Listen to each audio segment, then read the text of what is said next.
신약 319쪽 빌립보서 2장 1절에서 8절까지의 말씀. 그러므로 그리스도 안에 무슨 권면이나 사랑에 무슨 위로나 성령의 무슨 교제나 긍휼이나 자비가 있거든 마음을 같이하여 같은 사랑을 가지고 뜻을 합하며 한 마음을 품어 아무 일에든지 다툼이나 허영으로 하지 말고 오직 겸손한 마음으로 각각 자기보다 남을 낮게 여기고 각각 자기 일을 돌볼 뿐더러 또한 각각 다른 사람들의 일을 돌보아 나의 기쁨을 충만하게 하라. 너희 안에 이 마음을 품으라. 곧 그리스도 예수의 마음이니 그는 근본 하나님의 본체시나 하나님과 동등됨을 취할 것으로 여기지 아니하시고 오히려 자기를 비워 종의 형체를 가지사 사람들과 같이 되셨고 사람의 모양으로 나타나사 자기를 낮추시고 죽기까지 복종하셨으니 곧 십자가에 죽으심이라. 아멘. 오늘도 예배에 참여하신 모든 분에게 하나님의 은혜와 평강이 늘 함께 하시기를 바랍니다. 요즘 우리나라 상황을 가리켜서 국내적으로 가장 큰 위기를 맞고 있다고 합니다. 계속해서 물가가 오르는 상황에서 환율은 가파르게 치솟고 있고 경제 지표에 빨간 불이 켜진 지는 오래되었습니다. 거기에다가 탄핵 정부까지 더해지니 앞으로의 상황을 장담할 수 없게 되었습니다. 이런 상황에서 정치인들이 하나 되지 못하고 여전히 분열과 당리당략에 빠져 있고 그러면서 경제, 사회, 문화, 외교, 국방 등 어느 것 하나 제대로 돌아가지 않는 것처럼 보이는 것도 현실입니다. 상황이 이러다 보니 그 어느 때보다 낙심하고 절망하기 쉬운 때가 요즘이죠. 대림절이라고 해서 크게 다르지 않습니다. 분위기가 중요한 것은 아니지만 예년만큼의 성탄 분위기를 경험하기가 어렵습니다. 이러한 때에 예수님께서 오시는 성탄을 앞두고 우리는 어떤 마음을 가져야 할까요? 우리 안에 품을 마음은 과연 어떤 마음입니까?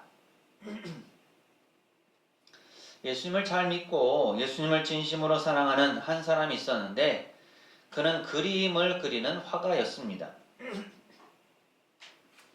그래서 그는 아주 훌륭한 예수님의 초상화를 그리려고 무척 애를 썼죠.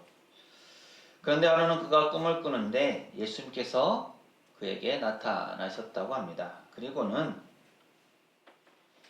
내가 나의 화상을 그리려고 애쓰는 것은 고마우나 나를 그림으로 그리지 말고 마음으로 그려라 라고 했다고 합니다. 우리는 모든 사람 앞에서 이러한 예수님의 사랑의 마음, 자비의 마음, 인자의 마음, 긍휼의 마음을 가지고 살아야 합니다. 이렇게 힘들고 어려운 때일수록 예수님의 그 마음을 품어야 하는 것이죠. 예수님의 그 마음을 품고 우리의 삶 속에서 행동으로 옮겨야 합니다. 마음이 행동으로 옮겨지지 않으면 참 가치가 없게 되죠. 배고픈 사람이 있다면 그 사람에게는 밥을 주어야 합니다. 마음으로 아무리 그 사람에게 밥을 줘야겠다고 생각하면서도 실제로 밥을 주지 않으면 아무 소용이 없는 것이죠. 우리가 예수님의 마음을 품고 예수님의 마음을 나타내야만 이 세상을 변화시킬 수 있습니다. 우리 앞뒤 좌우에 계신 분들로 이렇게 인사하실까요? 예수님의 마음을 품읍시다. 예수님의 마음을 품읍시다. 한 번 더 하시죠. 예수님을 따라 삽시다. 예수님을 따라 삽시다. 그러면 과연 우리의 안에 품을 마음, 예수님의 마음은 어떤 마음일까요? 오늘 말씀 속에서 그 내용을 살펴보려고 합니다. 첫 번째, 우리 안에 품을 예수님의 마음은 비우는 마음이에요. 빌립보서 2장 7절은 이렇게 말씀합니다. 함께 읽습니다. 시작. 오히려 자기를 비워 종의 형체를 가지사 사람들과 같이 되셨고 아멘. 바로 앞선 6절에서는 그는 근본 하나님의 본체시나 하나님과 동등됨을 취할 것으로 여기지 아니하시고 라고 말씀합니다. 본래 예수님은 하나님과 본체이시죠. 오늘날은 많은 사람이 실력도 없으면서 있는 채 하고 아무것도 모르면서 아는 채 하는 것을 볼 수 있습니다. 자신을 과시하고 또 과장하게 표현하는 것이 일반화되어 있죠. 그래야만 또 인정을 받는다라고 생각합니다. 하지만 예수님은 하나님과 같으시면서도 동등됨을 취할 것으로 여기지 않으시고 자기를 드러내지 않으셨습니다. 이것이 예수님의 마음이죠. 또한 하나님의 본체라는 말은 예수님께서 하나님과 같은 분이라는 뜻이죠. 예수님은 우주를 창조하신 하나님, 인간의 생사화복을 주관하시는 하나님, 전능하신 그 하나님과 동등하신 하나님의 본체이십니다. 성경에는 예수님에 관해 여러 가지로 표현하는데요. 창세기에서는 창조주 하나님이 되신 예수라고 말씀하고 시편에서는 나의 모든 것이 되신 예수로, 말라기에서는 우리의 의의 태양이 되시는 예수로, 마태복음에서는 약속된 메시아 예수로, 요한계시록에서는 우리의 승리자요 왕이신 예수로 말씀합니다. 그런데 이러한 예수님, 그 모든 것들을 다 가시고 모든 것들을 하실 수 있는 그 예수님께서 그 모든 권력을 다 포기하신 것입니다. 마태복음 28장 18절에서 예수님은 하나님께서 하늘과 땅의 모든 권세를 내게 주셨다고 말씀하셨습니다. 예수님께는 창조에서도 하나님과 동등하십니다. 그리고 구속에서도, 은혜에서도, 능력에서도, 사랑에서도, 축복에서도 하나님과 동등하시죠. 그런 예수님께서 자기 자신을 비우셨습니다. 잠언 29장 9절을 보면 의인이 많아지면 백성이 즐거워하고 악인이 권세를 잡으면 백성이 탄식하느니라고 말씀합니다. 한 나라에서 권력이 가장 많은 사람이라면 과거에는 왕이었고 요즘은 대통령일 것이죠. 우리나라도 마찬가지입니다. 그 자리가 어떤 자리인가요? 미국의 윌슨 대통령은 그 자리를 운동선수 같은 체력, 어머니 같은 인내, 그리고 박해받던 기독교인의 참을성을 요구하는 직책이라고 하였습니다. 그래서 권력이 선용되면 만민이 복을 받고 악용되면 만민이 고생과 토탄에 빠진다고 했습니다. 최근 우리가 직접 겪고 있는 현실이 아닙니까? 게하시는 선지자 엘리사의 종이었습니다. 그러나 그는 물질에 대한 욕심 때문에 자신의 건강을 잃어버렸습니다. 아간도 이스라엘 백성이 가나안 땅에서 아이성을 칠 때 물질의 욕심에 눈이 멀어서 하나님의 벌을 받았습니다. 탐욕은 100가지 악의 근본이죠. 예수님은 권력뿐만 아니라 명예에도 자신을 비우는 마음을 가지셨습니다. 오늘날 사회는 자기의 이름을 내기 위해서 혈안이 되어 있습니다. 자기의 이름을 높이려고 하고 다른 사람보다 자기의 이름을 드러내고 하는 모습이 많이 보입니다. 하지만 예수님은 자기 자신을 드러내지 않으셨습니다. 조용히 주어진 사역을 감당하셨고 하나님의 능력을 나타내시면서도 사람들에게 알리지 말 것을 당부하셨죠. 예수님의 마음은 이렇게 자기 자신을 비우는 깨끗한 마음입니다. 비우는 마음, 욕심 없는 마음, 깨끗한 마음. 그 마음이 오늘 우리 안에 품을 예수님의 마음입니다. 두 번째 우리 안에 품을 예수님의 마음은 겸손한 마음입니다. 반복되는 빌립보서 2장 7절 말씀 함께 읽습니다. 시작. 오히려 자기를 비워 종의 형체를 가지사 사람들과 같이 되셨고 아멘. 예수님은 본래 삼위일체의 성자셨지만 사람이 되기까지 낮아지고 종이 될 정도로 겸손하셨습니다. 하늘의 보좌를 버리시고 말구유에 내려오셨고 하늘의 권세를 내어놓으시고 목수의 연장을 잡으셨으며 하늘의 영광을 뒤로 두고 인간의 조롱을 받으셨습니다. 그런데 오늘날 우리는 어떻습니까? 돈이 조금만 있어도 교만해지고 지식이 조금만 더 많아도 교만해지고 권세가 조금 더 있어도 교만해집니다. 자기만 못한 사람을 낮춰보고 자기보다 나은 사람은 시기하고 자기와 동등한 사람에게는 질투하는 마음에서 어떻게 예수님의 마음을 찾을 수 있겠습니까? 잠언 16장 18절은 교만은 패망의 선봉이요 거만한 마음은 넘어짐의 앞잡이니라고 말씀합니다. 오늘 우리가 예수님의 겸손한 마음을 품을 때 우리의 가정이 겸손해질 수 있고 우리 사회가 겸손해질 수 있으며 우리 직장이 겸손해질 수 있고 정치가 겸손해질 수 있습니다.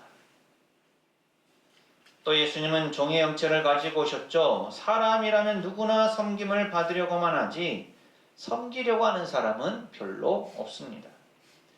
다른 사람으로부터 대우를 받고 존경을 받으려고만 하죠.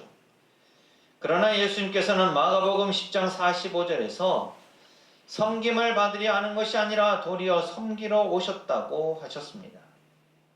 또한 요한복음 13장 14절에서 제자들의 발을 씻기시면서 제자들에게 내가 주와 또는 선생이 되어 너희 발을 씻었으니 너희도 서로 발을 씻어주는 것이 옳다고 하셨습니다. 예수님은 섬김을 받기보다는 사람들을 섬기려 하셨습니다. 그리고 직접 제자들의 발을 씻어주심으로써 섬김의 본을 보여주셨습니다. 그로 인해 제자들도 예수님처럼 섬김의 삶을 살도록 하신 것이죠. 그리고 예수님은 사람들과 같이 되셨습니다. 하나님께서 사람과 같이 되신 것은 엄청난 겸손이죠.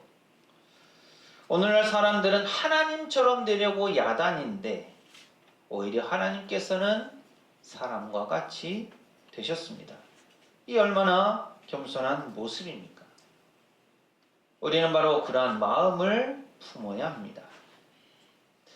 벤저민 플랭클린은 미국 건국 초기의 지도자로서 대통령만 못 되었을 뿐 자기가 원하는 모든 중요한 직위를 다 가져보았던 사람입니다. 그러나 그가 학교를 다닌 기간은 고작해야 2년 남짓이었습니다. 그가 22살이었을 때 스스로 반문하기를 내 인생에서 가장 우선순위에 있는 일이 무엇일까? 이런 자기 반성을 거쳐서 12가지 덕목들을 뽑아서 자신의 좌우명으로 삼았습니다. 첫째, 절제, 과음, 과식을 하지 않는다. 둘째, 침묵, 자신과 타인에게 도움이 되지 않는 말을 하지 않는다. 셋째, 질서, 물건을 제자리에 놓고 일은 알맞는 시간에 한다. 넷째, 결단, 해야 하는 일은 꼭 완수한다. 다섯째, 전략, 비싼 것은 사지 않는다. 다른 사람과 자신에게 좋은 것이면 산다. 여섯째, 근면, 시간은 헛되이 쓰지 않는다. 일곱째, 성실, 남을 해치는 책략을 사용하지 않는다. 여덟째, 정의, 남의 권리를 침해하거나 남에게 손해를 입히지 않는다. 아홉째, 중용, 극단은 피한다.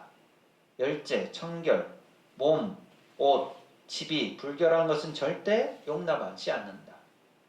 11번째, 평정, 사소한 일에 화를 내지 않는다. 12번째, 순결, 성을 남용하지 않고 건강과 생산을 위해서 사용한다. 어떻습니까? 22살이었을 때 했던 12가지, 우선순위에 있는 일로 뽑은 12가지의 덕목입니다. 우리가 본받고 따를만 하지 않습니까? 프랭클린은 이상의 이 12가지를 적어서 목사님에게 보여주었다고 합니다. 그러자 목사님은 다 좋은데 한 가지가 빠졌군요. 바로 겸손입니다. 이 12가지를 다 이루었다고 해도 겸손이 없으면 12가지를 다 잃은 것과 마찬가지입니다. 프랭클린은 이 목사님의 말씀을 듣고 가장 첫 번째 항목에 겸손을 넣고 예수 그리스도와 소크라테스를 본받는다고 적었습니다. 그리고 자신의 생활 단위를 이 12가지와 겸손 합쳐서 13주 단위로 구분해서 매주 한 항목씩 묵상하고 자신에게 깊이 적용하려고 힘썼다고 합니다. 그러면서 그는 78세 때 회고록을 쓰면서 이렇게 말했습니다. 완벽한 경지에는 오르지 못하였으나 노력하였던 덕택에 좀 더 선량하고 행복한 사람이 될 수 있었습니다. 성경을 보면 느부갓네살 왕도 교만하다가 망하였고 대국의 권력의 실세였던 하만도 교만하다가 패가 망신했습니다. 베드로전서 5장 5절은 젊은 자들아 이와 같이 장로들에게 순종하고 다 서로 겸손으로 허리를 동이라. 하나님은 교만한 자를 대적하시되 겸손한 자들에게는 은혜를 주시느니라고 말씀합니다. 이렇게 겸손한 마음이 오늘 우리 안에도 필요합니다.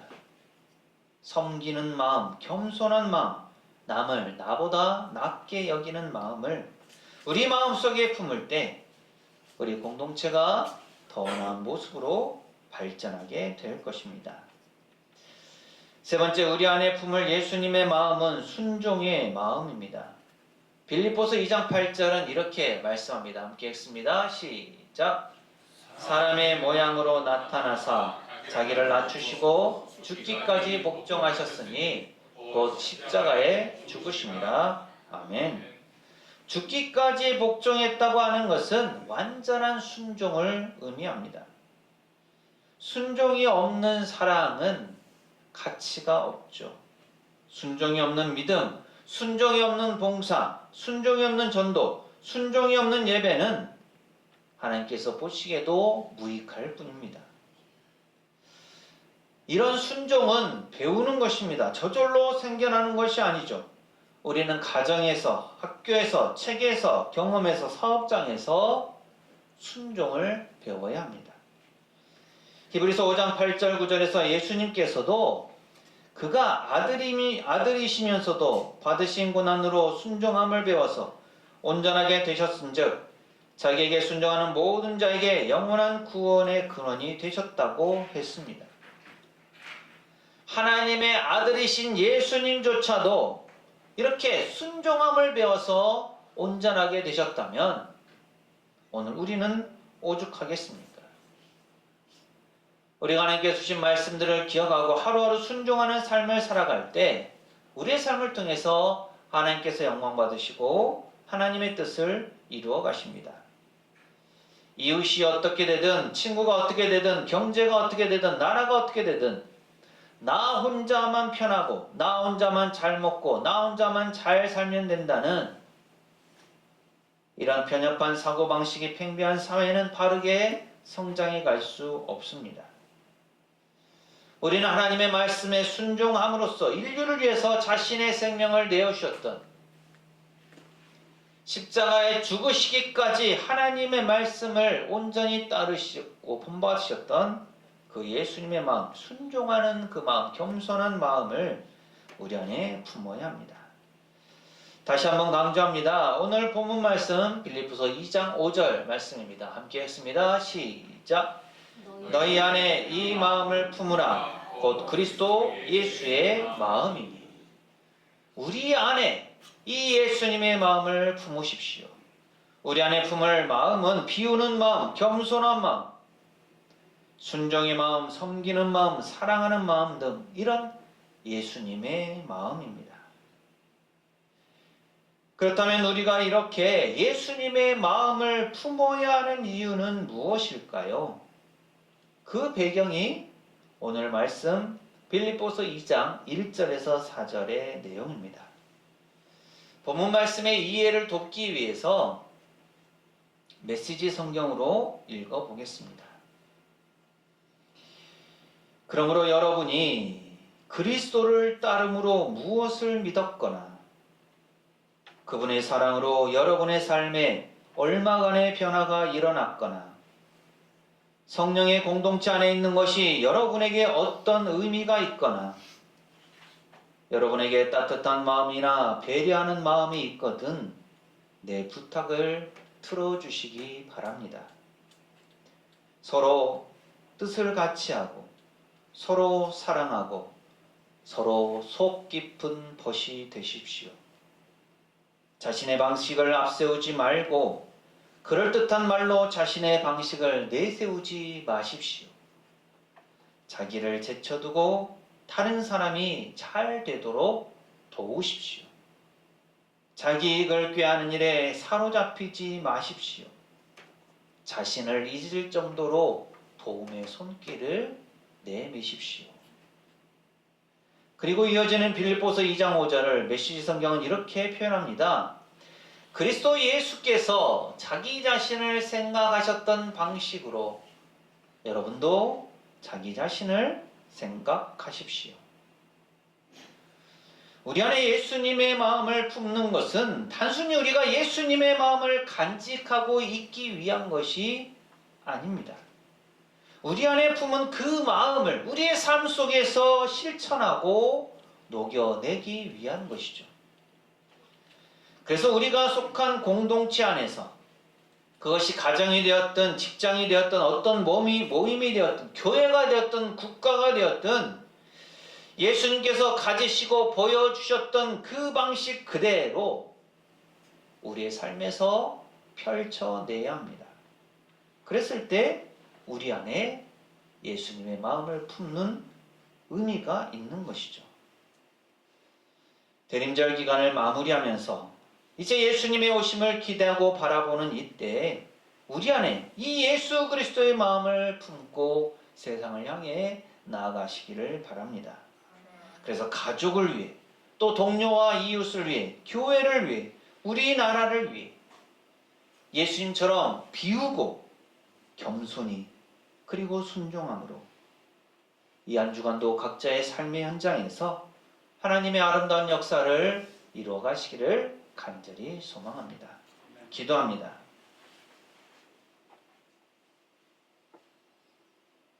예수님은 우리를 구원하시기 위해 이 땅에 오셨습니다. 하나님과 동등하셨지만 자기를 비우시고 낮추시고 겸손히 사람과 같이 되셨습니다. 또한 죽기까지 하나님께 순종하셨습니다. 그럼으로써 하나님의 구원 사역을 이루셨습니다.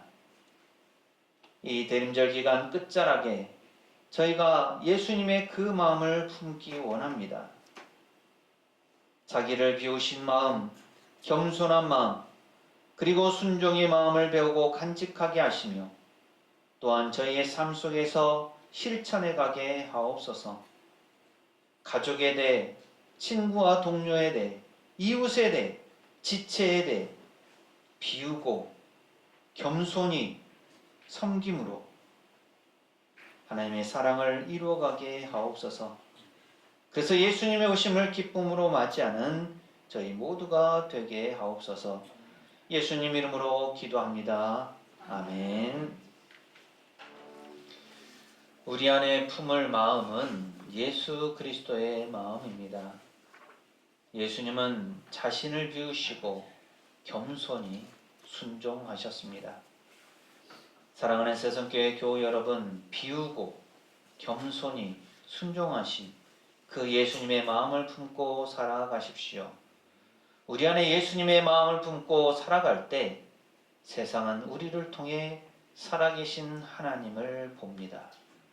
주님께서 주시는 이 말씀을 품고 세상으로 나가십시오. 하나님께서 우리와 함께 하십니다. 지금은 우리 주님 예수 그리스도의 은혜와 아버지 하나님의 무한하신 사랑하심과 보혜사 성령님의 충만 교통하심이 예수님처럼 비우고 겸손히 순종하면서 세상 속에서 하나님의 사랑을 나타내기를 소망하는 새성교회 모든 교우들 가정과 삶과 생업과 사역 위에 이 한 주간의 모든 생활 가운데 그리고 우리 교회 위에 영원토록 함께 하시기를 간절히 축원하옵나이다. 아멘.